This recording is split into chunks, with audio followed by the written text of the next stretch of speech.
McDo from 1 to 10. 10 is the highest score. I guess. Anong score ng McDo and Jollibee? McDo and Jollibee are both rated 9.5 out of 10. How about Umpukan? Umpukan is less. 7 out of 10. 7 out of 10. How about Wooden Table? I think that would be rather good to say it's 5 out of 10. Cabin vibes. Okay, how about ano pa yung isa? Sanggipsal King. Pretty sure that's 10 out of 10 to say. Oh, 10. How about Feast and Fire? 11 out of 10. 11 out of 10. It's beyond 10. Umpukan.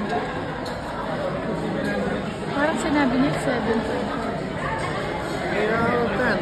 Huh? Less? 8 out of 10. 3. How about Hansik? Both blood circuits are 10 out of 10 to say. 10. So the highest score is Peace and Fire right now. Yes.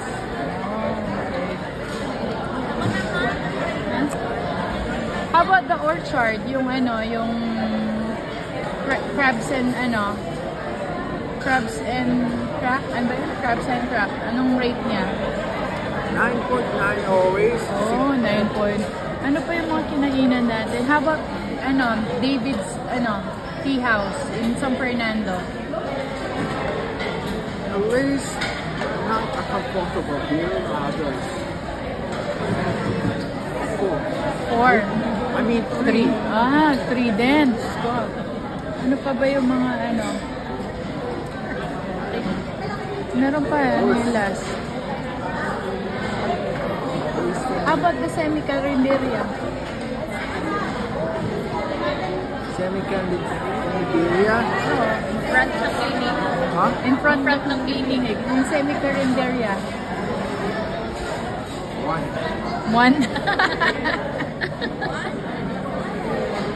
Is that all? KFC. 9.9. Okay. Aling Lusing Sisig. How about yung Aling Lusing Sisig? Yung sisig. Aling Lusing. 6. 6. Okay, thank you.